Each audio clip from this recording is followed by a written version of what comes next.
From the time of Plato's Symposium to the modern day, love has been considered a preeminent part of human existence. But despite this continuity, the ancients can boast little of what we might call a love story. How then did romantic love attain its current ascendancy? You can blame the troubadours, who were lyric poets writing in 11th century Provence. Their unique depictions of love were nothing like the domestic stability of Penelope, the forceful captivity of Iole, or the passionate tragedy of Dido. Instead, they sang of a lover, wretched to the point of illness in pursuit of a lady, who was unattainable not out of respect for her marital status, but because of her perfection, nobility, and cold politeness. This is courtly love, and it became a dominant theme in medieval literature for centuries hence. The works of Chaucer, Malory, and Dante consciously participate in this tradition. And even modern conceptions of love, through the legacy of the Romantics, are indebted to those pining French troubadours. I hope this will suffice as a basic history of courtly love, for my primary concern is to acquaint you with its essence. Many of the most beautiful poetic works in Western literature, which seem particularly challenging for the uninitiated modern reader, will offer themselves willingly to those who possess an appreciation for this one literary idea. Now let us settle into the 12th century French court, where a man named Chrétien de Troyes, the favored poet of a countess, is writing a series of Arthurian tales. At this time, courtly love is not yet ubiquitous. It is rather a trend, and Chrétien is talented, as every courtly poet must be, at picking up on such trends. Therefore, Chrétien acts as a weather vane for the winds of fashion, and we can catch him in mid-swing. While courtly love is entirely absent in his earlier poem Eric and Enid, his later work, Lancelot, Knight of the Cart, goes on to become the definitive text on the subject. Eric and Enid is one of Chrétien's earlier works. While it has little to say about courtly love, it is one of the first narrative poems to be chiefly concerned with the love between a man and a woman. Eric is a knight at King Arthur's court who falls in love with Enid, the beautiful daughter of a lowly vassal. Enid, we are told, is very pleased at the prospect of marriage, but she actually has no dialogue until after her marriage. Eric is such a devoted husband that he completely neglects his knightly duties. His knightly duties, I should say. He soon gains the reputation of being a coward and a shadow of his former self. Enid, upon hearing this report, fears that it may be true and that it may be her fault. Eric finds out the cause of Enid's distress, and the main action of the poem begins. Eric dons his armor and rides out of the castle in a frenzy. He ordered Enid to be his silent vanguard. She must ride her horse ahead of him, and she must not speak a single word. Perhaps he was nostalgic for the days of their courtship. Enid sees a knight lying in ambush with them. She goes against Eric's command and warns him of the danger. After casually dispatching the assailant, Eric turns on his wife, saying, "You have surely been very bold to disdain my command and prohibition. This time you shall be pardoned, but if it should happen again, you would not be forgiven." This happens again with 3 knights, and then again with 5 knights. Each time, Enid disobediently warns Eric, who easily fights off the danger and commands her not to speak. After many tests of Enid's love and of Eric's prowess, the two rekindle their romance and live happily ever after. Significantly, Eric is never made to apologize to Enid for his harsh treatment. I can only imagine what a modern literature department would make of such a story, but even a reader sympathetic to the classics might find it more difficult to resonate with the text. How are we to interpret the actions of the main characters? What is the moral of the story? I only ask you to hold that tension in your mind for a few more minutes. Let us turn to Chrétien's later work, Lancelot, Knight of the Cart. I'll explain that picture shortly. After Guinevere, Arthur's queen, is captured and taken to a foreign land, Arthur's best knight and the queen's secret lover, Sir Lancelot, sets out to rescue her. He encounters a dwarf on the path and asks him if he knows where the queen was taken.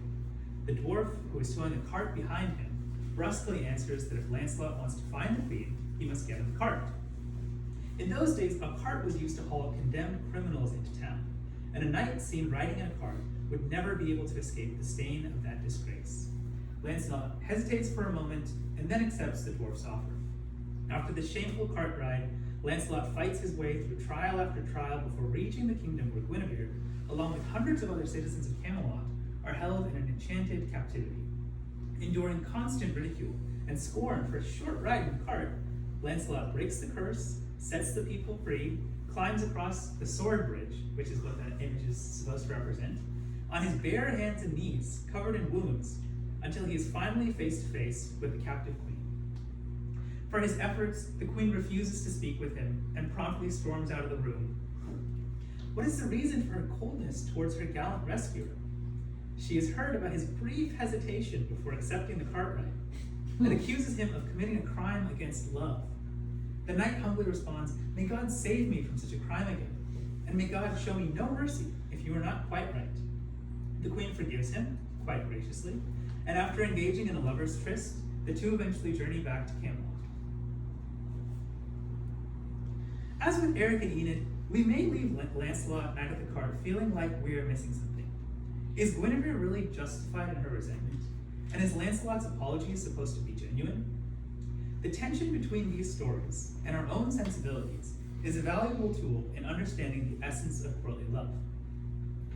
Though it has fallen out of favor over the centuries since Chrétien, we are still inheritors of this tradition. Therefore, both stories give offense, but for opposite reasons. We recoil from the lack of courtly love in Eric and Enid, but we cannot sympathize with the abundance of courtly love in Lancelot, Knight of the Cart. Now we may murder to dissect. The medieval scholar C.S. Lewis characterized courtly love by the following four aspects: humility, courtesy, adultery, and religion. These aspects were already present in medieval society before the advent of courtly love. It was by combining the strength of these aspects that courtly love gained its hold on the medieval poet. As will be demonstrated, these aspects feature prominently in Lancelot, Knight of the Cart, but are either absent or even reversed in Eric and Enid.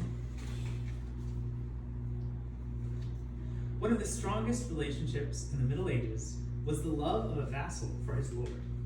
It was not merely perfunctory, like the respect an employee may have for an executive, but more akin to the love of a young boy for a professional athlete or a celebrity. According to Lewis, the feeling is more passionate and less ideal than our patriotism.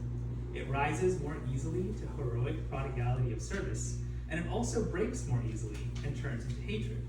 Hence, feudal history is full of great loyalties and great treacheries.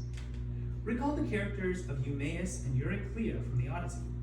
Odysseus' faithful servants were not merely loyal, but loving.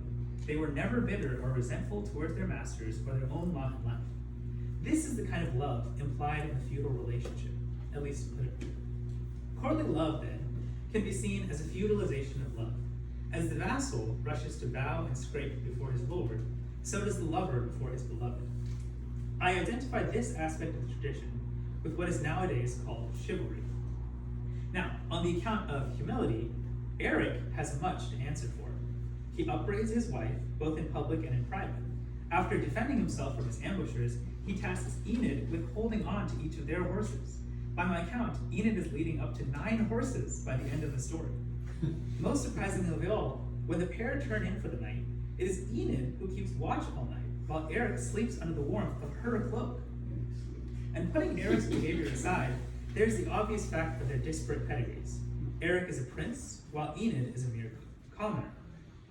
Lancelot, on the other hand, is almost blameless on this account, for he goes on quests, risking life and limb for the sake of his beloved.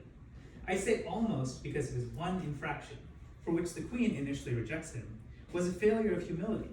A true lover would have thought nothing of spoiling his own reputation at the behest of love. Guinevere reinforces this point. She later commands Lancelot to perform his worst at a tournament, smiling with pleasure at the scorn and revilement that the peerless knight receives from the crowd. The next day, she recants her command, allowing the knight to prove his matchless skill in combat. Lancelot obeys her whims without the slightest resistance. After all, Guinevere is queen of the realm, and he is but a knight. If humility governs the behavior of the courtly lover, then it is courtesy that governs the behavior of the courtly beloved. A medieval court was its own societal microcosm. There were a great many men: the king, princes, inferior nobles, landless knights, squires, pages, and only a few women. namely the queen and her damsels. Therefore, the queen was seen as the keeper of justice, of honor, of sophistication, and of manners. Enid, for the reasons previously mentioned, is unable to perform this role. She's a bit of a country bumpkin. After the wedding, Aaron insists on bringing her to Camelot dressed not in borrowed finery, but in the plain garments of her own poverty. This is because he wants to give Queen Guinevere the honor of dressing her in a manner fit for the palace. Enid is given the queen's best garments, but notice how it is the queen, not the beloved Enid, who represents the top of the social hierarchy. The queen is a dominating figure. In Enid's story and in her own, she dwarfs the authority of many kings. Even King Arthur is paid only the lightest attentions by the story. This is the one you've all been waiting for. What can I say about adultery? Was it pro-adultery? Was it anti-adultery? Well, it's interesting. There was this numbers game going on. There were, in a single castle, in a single court, there were many men and not that many women. And so it became natural that there were affections, most of them one-sided, that would develop between men and women. There was also the problem, which we saw when we were studying Dante, of the utilitarian nature of marriage. And it was purely utilitarian. I've read Jane Austen, so I thought I knew what that meant. But back then, marriages were based not just on money, but on interests and politics. Marriages were quickly taken up, and they were just as quickly dissolved. For that reason, as Lewis says, any idolization of love would necessarily indicate a rejection of marriage. Now that's one part of it. The medieval church also had a complicated view of passion, even within marriage, but the troubadours were willing to buck against the edicts of the church in their poetry. There's this complicated discussion played out through the Middle Ages about, is passion proper? Of course, outside of marriage, it's not a question. But within marriage, exactly what is this complicated issue? No, the troubadours, as poets, thought all this was to be rejected. Now, in Eric and Enid versus Lancelot, it's a very clear open and shut case. Eric and Enid are married almost at the beginning of the story. Lancelot is decidedly not. And Lancelot and Guinevere are not really punished for any way for sneaking behind Arthur's back or committing any sort of adultery.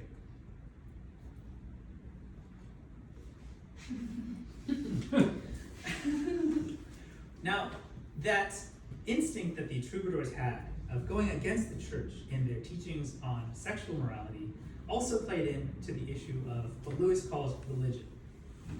What exactly does this mean? It's not an anti-religious instinct, but it's rather a religion with the god love, or amor, as the central figure. Now, this religion might have started out as parody, but it eventually became more and more serious until it almost became a rival to the real religion. Now, this was difficult for us to imagine. How can something be both parody and serious? Well, if you're familiar with Ovid, who wrote the Metamorphoses, he wrote a book called the Ars Amatoria, the Arts of Love. Now, the central conceit of this book, which is essentially a joke, was take the idea of love, which wasn't as common or even as popular in the ancient world, and give it the level of seriousness that a religion had. And so in this book, Ovid advises the lover to exhibit a lot of traits that we find in courtly love. He encourages them to fall on their every word, to despise their own shame, but to give of themselves fully. At the same time, he gives the lover advice like, don't visit on her birthday, it's more expensive that way. So this is self-conscious in some way. That's how it starts. But as this idea of love religion as something that could compete with real religion start to take hold, it gets more and more serious. It's humorous at first with Ovid, and it reaches the peak of seriousness in Dante, but there's this tension throughout. And that tension is present in Chrétien de Troyes. Now, as I was reading this is probably the hardest part of courtly love to really get by. So I want to give you this thought image. Imagine a pious man looking at his beloved and saying, here is my heaven. Even while he speaks, he knows that here is not his real heaven, and yet it is a delightful audacity to develop the idea a little further. Extend that moment into a whole system, and you find yourself squarely in the territory of courtly love. Now, we can imagine a pious man looking at his beloved and saying, "Here's my heaven," and not really meaning it. He's intentionally paying a compliment, perhaps a bit of a transgressive one. But you can also imagine an impious man looking at his beloved and saying, "Here's my heaven," and probably meaning it a little bit more seriously. This is what was going on in this tradition of courtly love. And this idea of how do we square courtly love, that religion, with the dominant religion of Christianity really only found its answer in Dante. I think before that and since that, no one has really managed to combine the two. So in Chrétien de Troyes, you see this double-minded nature. In Eric, again, kind of a boring case. They go to church, they hear mass, it's all very pious, it's all very, stable. Lancelot is interesting though. Lancelot makes a point to stop by at a church and to help out the vicar there. So we're meant to take him as being very pious. And yet, need I remind you, Lancelot sleeps with the queen. Some of the quotes that Chrétien gives around that time are just very religiously indicative. There's no other way to say it. Chrétien describes Lancelot as holding the queen more dear than the relic of any saint. And then at night, after they're finished, and Lancelot has to leave, Chrétien describes him as, "It cost him so much pain to leave her that he suffered a real martyr's agony." What is this? This is not a clear vision. It's certainly not reconciled all the way. And I think that's what makes Chrétien de Troyes such an interesting figure. As I said, he's a weather vane in mid-swing. With Ovid, the joke is very clear. Everyone's in on it. With Dante, the joke isn't really a joke anymore, but somehow it's been reconciled. And we have Chrétien writing in the 12th century, kind of stuck in the middle. He still wants Lancelot to be someone we root for, so he has him pray at a real church. But he's a courtly lover, so he has him pray at a different church later on. Those are the primary aspects of courtly love, as Lewis understood it. I'm very indebted in my argument to a book called Allegory of Love. I believe my argument only covers the first section of the first chapter, so there's a lot more content if you're interested. But primarily the reason that I was interested in this topic is I read Thomas Malory in high school. I read Idylls of the King last year, and yet every time I saw a love relationship, it just felt like I'm not able to relate to it. I'm not really understanding what's going on here. It's interesting to see that in Tennyson, who wrote Idylls of the King in the 19th century, he retells the story of Eric and Enid, calls it Geraint and Enid, and the storyline is primarily the same. And so there's not a modern sensibility of, we need to change this around. I really value that. I should have rewritten my speech after Dr. Feichtinger gave me the warning, but I think that Tennyson is trying to pay heed to Dr. Feichtinger's point, that there's something dangerous about trying to reinterpret the past with the assumption that our perspective is very clear.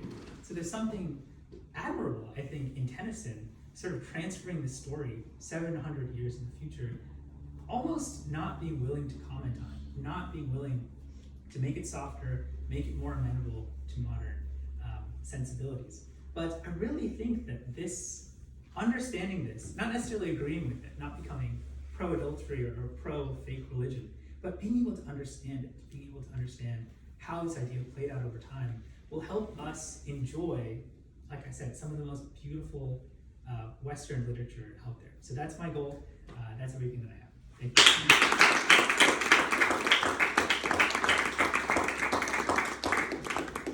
All right. I don't think we have time for questions, so no, if there's any questions. For the early troubadours, in your understanding, were they approaching these tales of love with kind of the utter seriousness that would have been more foreign to Ovid, or do you think there was still, is it a fairly linear, if not like the same pace at all times, progression from an ironic or humorous look at love in this way to it being taken to a perhaps problematic level of seriousness? Or is it the troubadours going fully serious and then Chrétien still wrestling with it a little bit, being more involved in maybe other traditions of love stories? It's a really good question. I think, and I haven't done a ton of research on the troubadours themselves. It does seem to be a matter of consensus that they originated the tradition. Okay. What's not consensus is how that originated with them specifically. Okay. From what I understand, I don't think that they were really engaging with the Ovid tradition. I think that was sort of an infusion later on. I think they were pretty much fully serious. Okay. Again, I'm going off of Allegory of Love here. I believe that there was this split. There was this, I guess the style started in Provence, in this region of France, went north into Italy with what Lewis identifies as that sweet new style that Dante is talking about himself and some of his predecessors. But in France, in the part where Chrétien is from, that's where it mixed in with the Ovid tradition. And this idea of religion really became stronger. So, yeah, it's really a mystery where the troubadours got their idea, but they sound fully serious. I mean, it's just very hard to relate to, but they're going for it. Cool, thank you. Yeah. Yes, Annalise.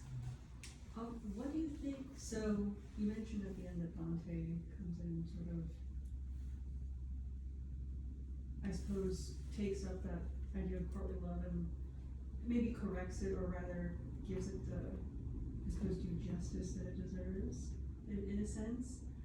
And you mentioned that he managed to do that, and then everybody kind of dropped it. What do you think? Do you have any ideas of why that might have happened? Like, because after that you get, I think we talked about this, you get Going in the Green Knight actually happens after that. And you have this odd, again, relationship of courtly love with the Lady of White Castle and Gawain. So do you have an idea of why that, I don't know if it's not falling out of popularity is quite the right term, but do you have an idea of why it went backwards? It's a good question. I mean, I think, yeah, as any literary tradition, I think there's such a broad scope of variability within it. So I think the reason Dante was able to unify this tension that's pretty much been present, partly I think he was wise enough to be able to do so, but I think he also wanted to. There's this desire in Dante to take Virgil as his teacher as far as he can. And so I sort of think that was his goal. I think he appreciated the courtly love tradition. If you look at the Vita Nuova, he's talking about God appearing to him, but it's not God, it's Amor. And it's not even a vision that he's seeing. He sort of talks about this idea that, well, it's not like a literal God, I'm just sort of saying it, it's my own feelings. He's self-aware about the existence of this God, Amor, and the religion. And in that book, he's saying, I'm actually an adherent, but only in a manner of speaking. So I don't know if it's just that Dante is the only one who took his faith seriously enough and kind of had the wisdom to crack this problem. It's kind of a syncretistic problem. Like, how do you reconcile these things that seem so opposed? And I think he managed to do it.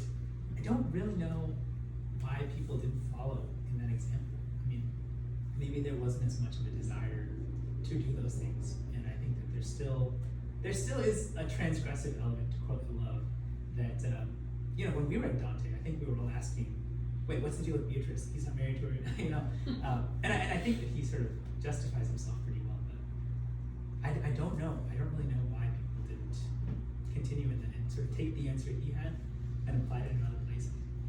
It's a really good question. I think Ivan had it. Yeah, I was just wondering, to what extent do you think that this courtly love is a Christian phenomenon, that it comes out of Christianity, or comes from similar Christian instincts, or it's something distinct from and sort of has a separate advance to it? It's hard to say, because it did really come into play during the Middle Ages when Christianity was pretty much ubiquitous.